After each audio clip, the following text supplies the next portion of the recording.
name is Oppong-Mensah. And I'm Oppong-Mensah. If today is the first time you're watching this video, kindly subscribe, like, and share. And also click on the notification icon to receive updates on our next episode. Welcome to the Fundex Season 1 and Episode 4 of My Daddy, My Twin. Interesting. Yeah. And we want to wish you a happy birthday. Yeah, sorry, Oppong-Mensah's birthday. That was a past Saturday. And man, we chilled, Papa. Last week we spoke about how to become your father's friend, which people benefited from tremendously, and that the people kept on giving comments on how the practical points especially really was beneficial to them. And guess what? Today we are going to be talking about the reasons why you should be like your father, the reasons why you should aspire, the reason why you should inspire to be like your father. So the first question for today, as we normally do on the Fundex, is that we ask Daddy questions and he gives us answers that will blow our minds. So the first question is, Daddy, do you think the fathers have high expectations for their children to become like them or even better? Every father have high expectations in their children to become like them or even better. Okay. Every child or every son that doesn't want to become like his father has pride in his heart. Okay. Your father is the first man you see growing up, and you have to learn a lot of positive traits in him. Interesting. So the expectation, does it have to do with only their biological fathers? No, it is not only biological fathers. Okay. Their fathers in the Lord, their father-in-law, their stepfathers. My nigga. No, their fathers in the Lord, their fathers-in-law. Okay. Their stepfathers. And other fathers that will come into their lives have high expectation for them to make it in life. Wow. For that is the plan of God right from creation. Beautiful. In Genesis chapter 1 verse 26. Okay. That's what God said. Let us make man in our own image and likeness. That is what our prophet Bishop Dag Eward Mills calls allos, meaning another of the same kind. Yes. That, you know, allos is the camp. Yes, I know. And there's also a book too. Another of the same kind. Yes, that was exactly what God wanted to do. God wanted us to become like Him. Like Him, our Father. Our Father. You understand? Yes. Interesting. Okay, so Daddy, is it a responsibility of the father to ensure that the son becomes like him or somebody better in future?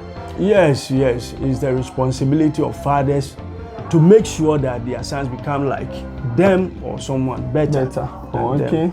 Fathers ought to give instructions. Wow. Fathers have to give directions as to what to do, what not to do. Okay. Fathers have to give guidelines. Fathers have to provide financially in their children's education and in their careers that they choose as well for them to become somebody in life. Fathers have to provide financially in their children's life. That's very true. Yes. Very important. That point is very important. Yes. You think it's a funny? We are serious over here. It's not a joke.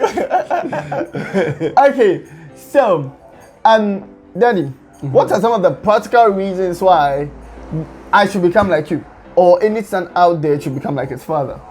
Yes, there are so many practical reasons that a son have to become like his father. Wow. Yes, it saves you from making mistakes that I have done and gain experience from.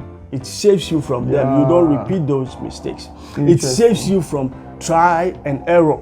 Okay. That is, you don't delay in life. You try this one, you stop, you try. No, you go straight to the point because you've learned it from your father. Wow. It saves you from marking time in life. Okay. That will cost you and that will cost you a lot, and it doesn't bring progress. Interesting. Yes. You know, actually, these points are very, very practical. And now the dad is into practical points. Wow. That is so. You give him the question. No, okay, so. Practical points. So I think that if your father is a doctor and you want to be a doctor, you just cut and paste. Just cut and paste. Copy and paste. That's all. Yes. As I said earlier, alos. Another of the same kind, it will source for you. Yes, you will not be doing try and error. No. Beating about the bush and all this. Matramakwe. Matramakwe. Don't do those things. Matramakwe is gone, right? Yes, you don't do those things. Yeah, so for our viewers in the US, it's gone. Yes. Okay. That is try and error. That's try and error. So, Daddy, I've been thinking for some time now that if a son should notice some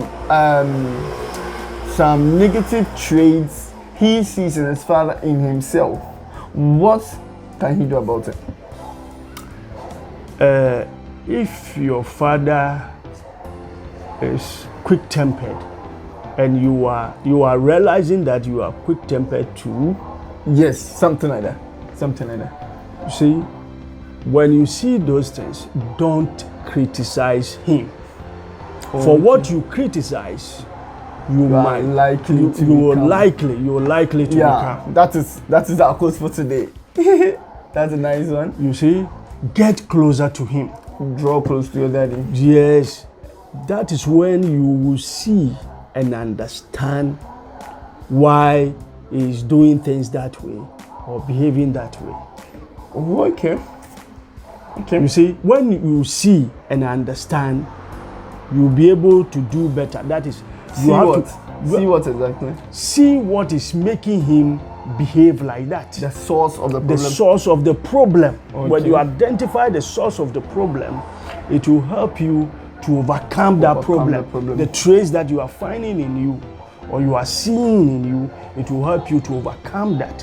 Okay. You see, you have to turn that attitude or that problem that you're seeing, that negativity into positivity. Beautiful. You see, by studying the Word of God, that is Bible, and also reading other Christian books. Wow, Christian literature. That will help you to turn it into the negativity into positivity. These are steps to help you take away the negative traits you've noticed in your father, in yourself. Most of us are always complaining that maybe because, as Daddy said, maybe because your father is quick-tempered, and you find out that you are quick-tempered, instead of you accepting the fact that you are quick-tempered, if somebody says you are quick-tempered, say, hey, it's not me, I got it from my father. That shouldn't be the issue at all. In that case, you are never going to overcome that problem of yours, and you are going to lose from it. He is not going to lose anything from it. So you should take this point seriously and learn to get yourself out of it. Yes. So Daddy, the last question for today. Yeah, I said the last question. I mean, the program is almost ending. The last question for today is, it's a personal question. Okay. What are some of the attitudes of your father that you've realized it's in you, or he your father was trying to kind of put in you, and why do you think so? I would say his firmness. His firmness. When he gives instructions, he makes sure that what he asks you to do, you've done it. Wow. But he's a commander, so. So he is into straight command. He doesn't give up easily. He doesn't give up easily at all. And I see that trace in me. Okay. That one there is very, very true. So you and why do you think so? Why do you think that he was trying to put that in you? Or how did you think? He gave me that authority that he will instruct me, tell me what I'm supposed to tell my siblings and what they're supposed to do. So I will tell them and make sure that they've done it. Because when he comes from work, he will come and ask me. Yes, he won't ask anybody, come and ask me what he told, if they've done it. Oh, okay. And if I haven't made sure that they've done it, I will be in trouble. You take the consequence. I will be in trouble. So always I make sure that I do the follow-up and all that, seeing to it that what Daddy asks us to do, they've done it. Brilliant. And repeatedly doing that, As I've seen that. constantly did it. Yes, I've seen that. It has become It has part become and part parcel of me. you. That is it. Okay, That is it. so for myself, I think it's self-confidence. I realized that right from when I started talking, one of the things that Dad will constantly do is that he'll put you at the front. And you know that he will always push you, he will always tell you, Kofi, you can do it. He'll say, you can do it by yourself. Oh, go get it. Oh, don't stop. I'll support you. And all these things have built up my self-confidence, and it's interesting. It's interesting. That's something I have gotten from my daddy on a silver platter. Free. I'm happy you've learned that. Yeah. And you've noticed it. It's free of charge. And also soon, or all too soon, the program has come to an end today. I know you're enjoying it. The question for today is, you have to answer the questions for the day. The question for today is, what are some of the traits that you've realized are in you and you got from your father? And why do you think so? And then the quote for today, as Daddy rightly said, if you criticize something, you are likely to become it. So let's look at things with the right eye. That is it.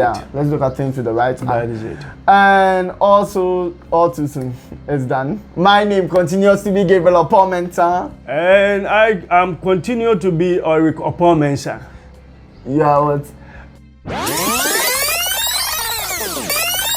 To be Eric Oppong-Mensah. Your name continues to be Eric Oppong-Mensah, and it's bye for now. Bye for now. Bye for now.